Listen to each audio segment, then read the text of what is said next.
Nous allons maintenant aborder cette seconde partie du cours avec la deuxième cosmogonie, qui est la cosmogonie hermopolitaine et qui diverge en plusieurs points de la cosmogonie héliopolitaine que nous venons de voir.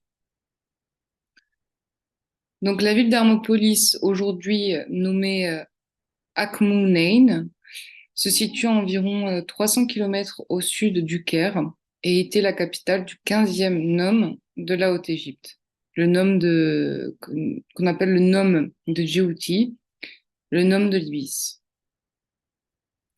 Hermopolis a donc élaboré sa propre cosmogonie et qui fut pendant un certain temps rivale de la cosmogonie héliopolitaine que nous venons de voir.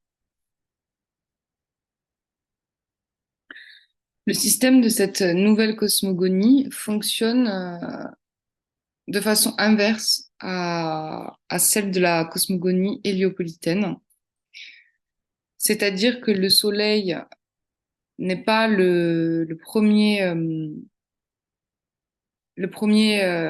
élément à apparaître dans la création du monde, mais le dernier maillon de la chaîne.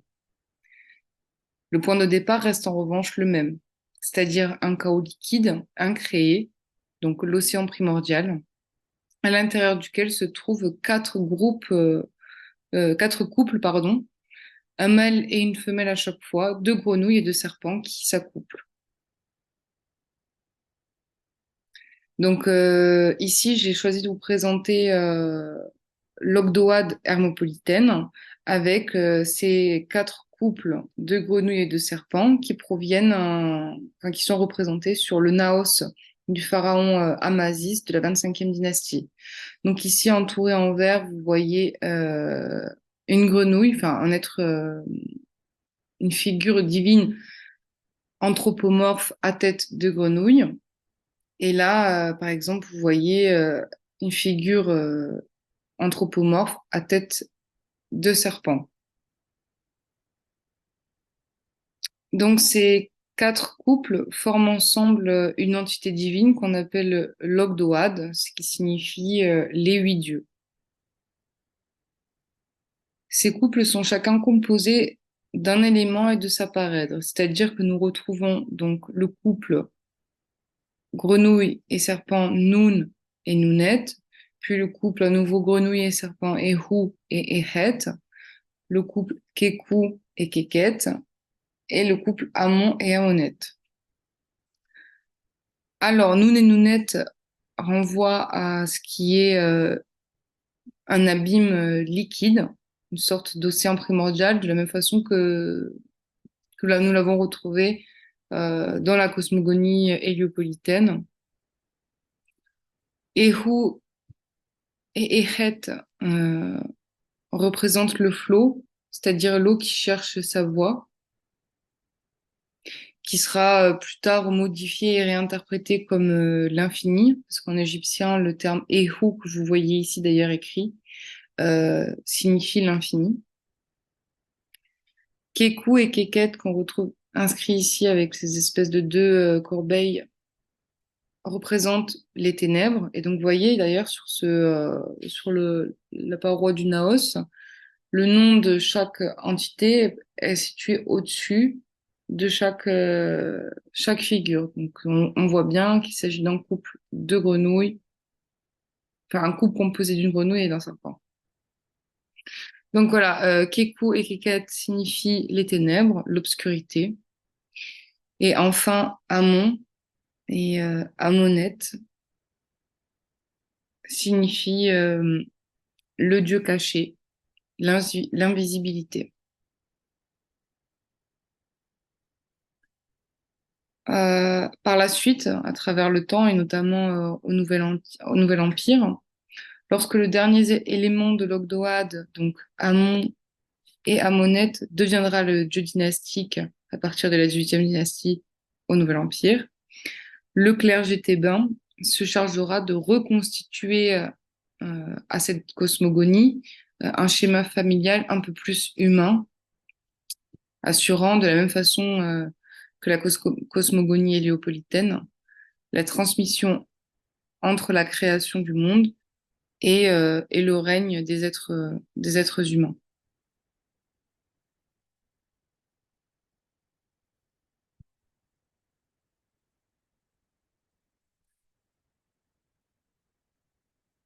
Selon une des traditions, les huit, donc l'Ogdoad ici, s'assemblent et unissent leurs forces pour susciter la création d'une fleur de lotus de laquelle surgira le disque solaire sous forme d'un enfant ou d'un astre de lumière.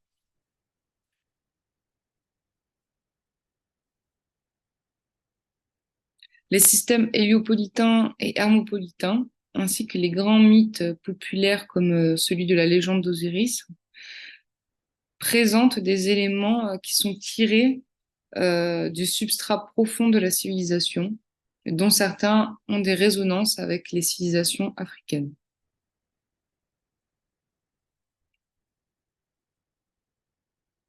Bien, enfin, la troisième cosmogonie que nous allons voir est cette fois-ci beaucoup plus achevée sur les points théologiques. Nous la connaissons par un document unique et tardif qui date du règne du souverain couchite qui s'appelle Shabaka et qui se situe environ au 7e et 6e siècle avant notre ère. La cosmogonie est inscrite sur une grande dalle de granit qui provient du temple de Ptah à Memphis et est conservée au British Museum. Elle se présente comme une copie d'un ancien papyrus qui a été mangé au verre et combine des éléments des deux cosmogonies précédentes que nous venons d'aborder, tout en adaptant la cosmogonie à sa région, donc à Memphis, qui est la région euh, où le dieu Ptah connaît un culte prédominant. Et donc dans la cosmogonie memphite, c'est Ptah qui joue le rôle du démiurge.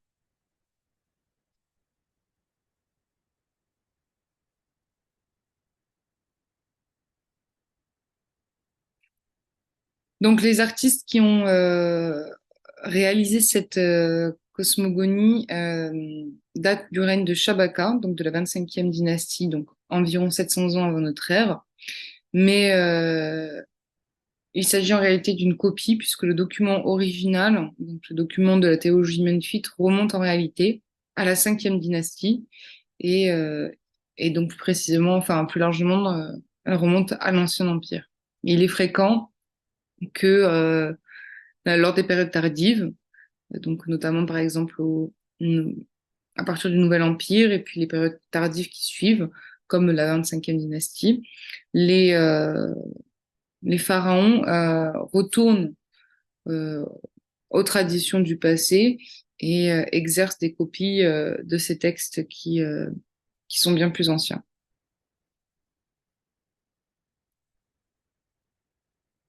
Donc si ce document a été qualifié de memphite, ce n'est pas en raison de sa provenance, mais plutôt en raison de son contenu, puisque le mythe de la naissance du monde euh, se déroule dans le cadre de la ville de Memphis, comme l'indiquent les divinités mentionnées à l'intérieur, donc notamment Ptah, comme je vous le disais.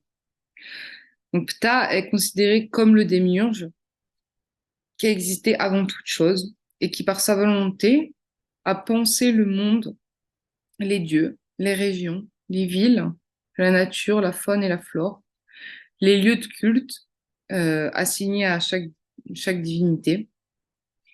C'est lui qui, par la pensée, a construit leur temple et qui a déterminé qui devrait recevoir les offrandes.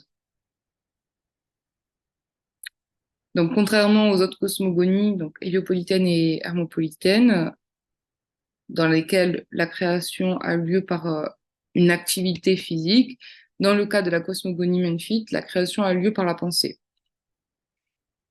Les organes créateurs de Ptah sont son cœur et sa langue. Il a d'abord conçu le monde par la pensée, puis l'a réalisé par le verbe. C'est alors que Ptah surgit du Noun en s'auto-engendrant par la puissance de son esprit. Il conçoit le monde par la pensée et le procrée par la parole. Il prend alors l'apparence d'Atoum et engendra les 8 membres de l'Ogdoad, c'est-à-dire Shu, Tefnut, Geb et Nut, et enfin Osiris Isis et Nephthys-Sesset, auquel s'ajoute le couple Amon et Amonet. On retrouve alors les 10 divinités en tout.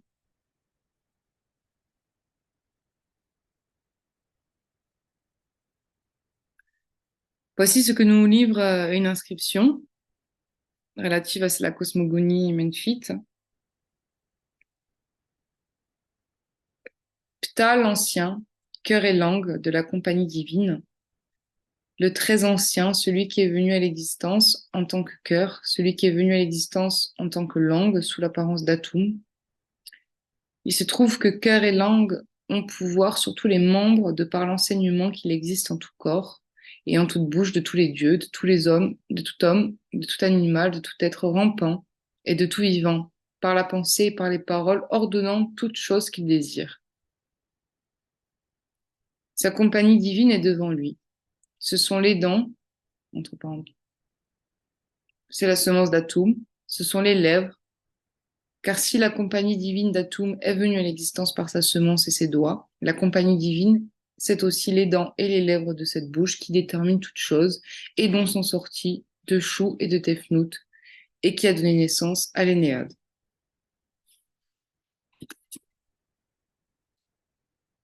Donc ici, je viens de vous présenter donc le texte de la théologie menfite qui relate le fonctionnement, le déroulé plutôt de la cosmogonie menfite, dans laquelle on voit très clairement que Ptah crée le monde par la pensée, par la parole.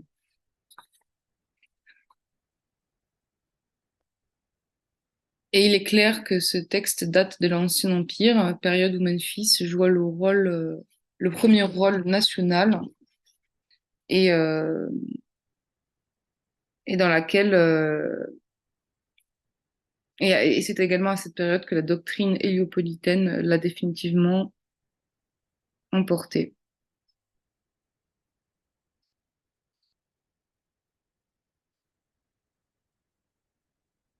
C'est également de la 5e dynastie que date le premier document connu d'un autre type, dont le but est explicitement de rendre compte de la continuité qui lie les hommes aux dieux. Il s'agit de la pierre de Palerme.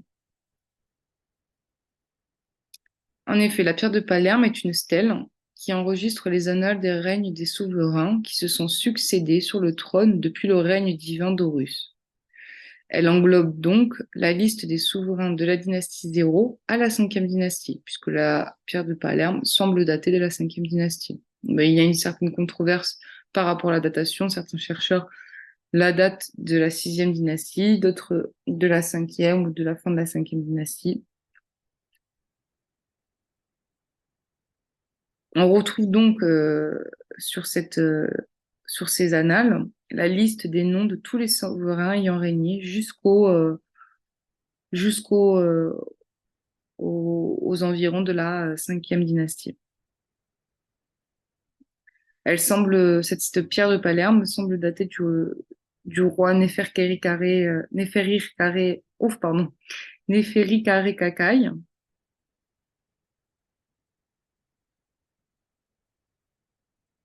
Nous avons vu tout au long de ce cours que les récits cosmogoniques, notamment le récit cosmogonique de la région d'Héliopolis, étaient issus des textes des pyramides.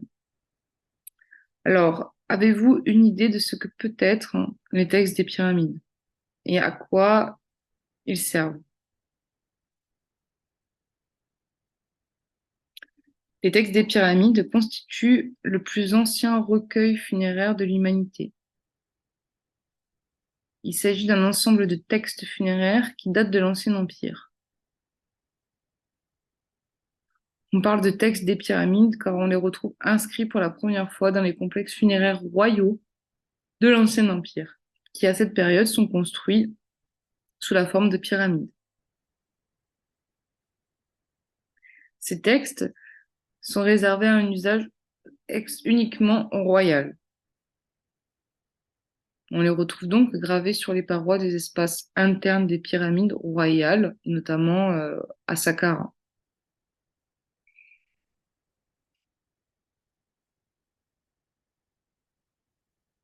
La plus ancienne attestation de ce type de texte date de la 5e dynastie.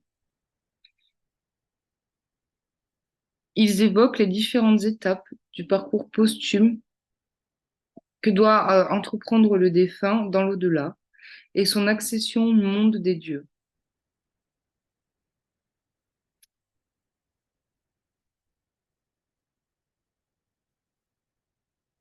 Néanmoins, à travers ces textes qui ne sont pas uniquement et exclusivement funéraires, mais plus largement religieux et politiques, nous pouvons voir se dessiner les fondements culturels et les structures institutionnelles de l'État pharaonique.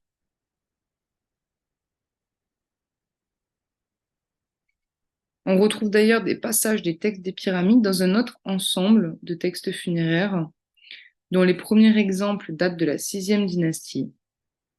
Il s'agit des textes des sarcophages qui ont été retrouvés dans l'oasis de Dakhla et qui prennent le relais des textes des pyramides, mais au Moyen Empire.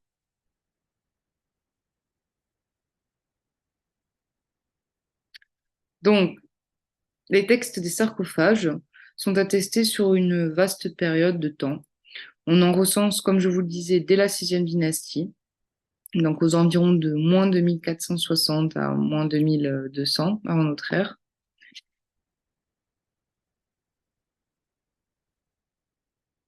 Et sont attestés jusqu'à la 12e dynastie, donc c'est-à-dire aux environs de moins 1900 à moins 1700 avant notre ère.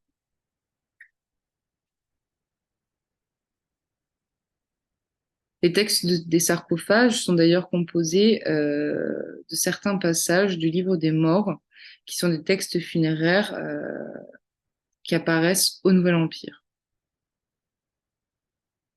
La rédaction des textes des sarcophages couvre toute la période du Moyen Empire et semble être issue d'Héliopolis, originaire d'Héliopolis, ville où le dieu Atum-Re, vous l'aurez compris, est adoré.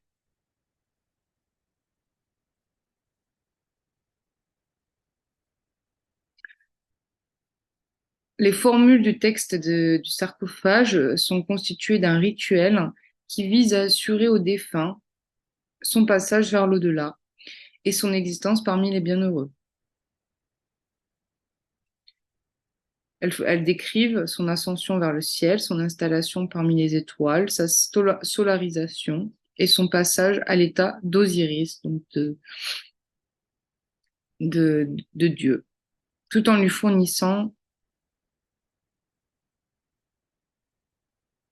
tout en lui fournissant les textes nécessaires à sa purification et les incantations magiques qui lui permettent de franchir les obstacles qui se dressent sur son chemin euh, dans son accès à l'au-delà. Alors, la distinction entre les textes des pyramides et les textes des sarcophages n'est pas simple et limpide. En effet, les deux ensembles de textes sont ouverts. Les Égyptiens les travaillaient, les actualisaient, ils les adaptaient continuellement. De plus, certains égyptologues considèrent que les critères dont on se servait pour les distinguer ne sont pas aussi catégoriques qu'on le croyait. On pense notamment aux supports d'écriture, qui ne sont pas toujours différents et bien souvent similaires. Le moment de la rédaction de ces deux ensembles de textes se chevauche, puisque le texte des pyramides apparaissent à la 5e dynastie et les textes des sarcophages à la 6e dynastie. D'ailleurs, excusez-moi, je viens de voir que je me suis trompée, c'est 6e dynastie, non pas 5e ici.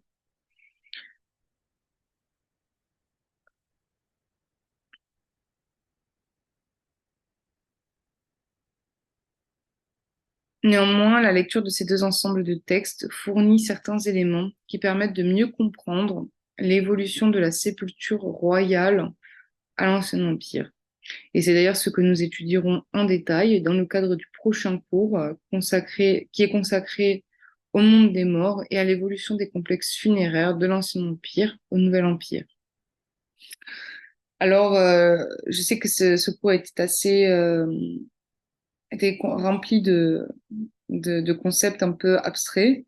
Ce que j'attends de vous, c'est de bien connaître les cosmogonies et de savoir les identifier, les différencier et, euh, et de savoir plus ou moins ce qu'est un texte des pyramides et ce qu'est un texte des sarcophages. Donc, je vous souhaite un bon travail et n'hésitez pas à me contacter si vous avez des questions ou besoin d'aide ou d'éventuelles références bibliographiques. Je vous souhaite une bonne fin de semaine et je vous dis à la semaine prochaine.